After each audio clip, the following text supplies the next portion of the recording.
Patriots quarterback Tom Brady about to be deflated. The Super Bowl MVP might reportedly be suspended as early as next week. But does the NFL truly have a case against Brady? And is that really the best course of action? Let's ask Michael McCann, who's the director of the Sports and Entertainment Law Institute at the University of New Hampshire Law School.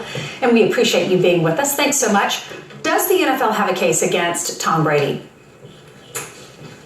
Well, Ainsley, I think the NFL has an argument that Tom Brady should be punished. I'm not sure the argument's very strong that it should be a suspension, because if you take what Tom Brady did in the worst light possible, you could argue it's not that bad. The Wells report says more likely than not he had general awareness that two other employees did something wrong. Not Brady, two other employees. And what they did wrong, having the balls be a little bit below the proper level of inflation, only carries a $25,000 fine under NFL rules. So for me, it's hard to go from being more likely than not that he had general awareness that two other people did something that carries a $25,000 fine to suspension. All right, I see your point, Michael. They're saying that he probably knew about it, therefore he should be suspended. Is that enough to suspend a player, or do they know something they're not telling us?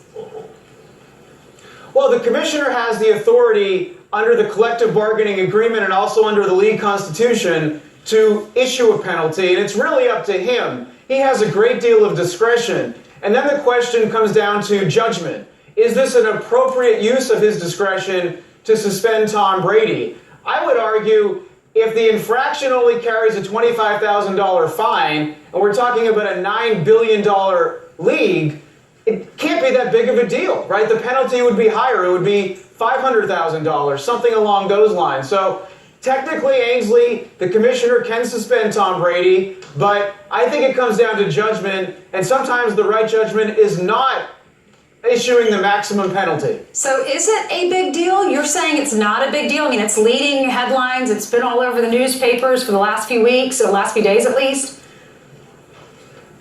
I think it's a big deal because it involves Tom Brady, arguably the most prominent player in the NFL. I think it's a big deal because it involves the New England Patriots, and there are many who have doubts about the Patriots and following rules after the Spygate scandal about 6-7 years ago. So I think it fits a narrative, Ainsley, that people have about the Patriots, but in the grand scheme of things, I'm not sure it is that big of a deal. Yeah, in the grand scheme of things, when you're learning about officers being killed and what happened in Texas, and you're learning about, the Clintons taking private money from federal government, yeah, you're right, it's not that big of a deal. However, our kids do look up to these individuals and these athletes. If they're doing something wrong, shouldn't they be punished?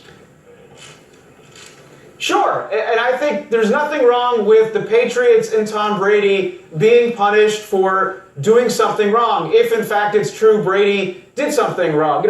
We haven't yet heard his side, and he's entitled to a defense, as is the New England Patriots. But if it's true they acted wrongly, as the Wells report alleges, they should be punished. But to me, the question is, what's the appropriate punishment? Is it some long suspension for a quarterback who didn't commit the underlying infraction? Or is a fine appropriate? Brett Favre got in trouble because he didn't share his phone with the NFL when he played for the Jets in a separate investigation. He was fined, I think, $50,000. So maybe Brady should be fined, but suspending him, suspension should be reserved for the most serious infractions. All right, Michael McCann, thanks for weighing in this morning. Good to see you. Coming up.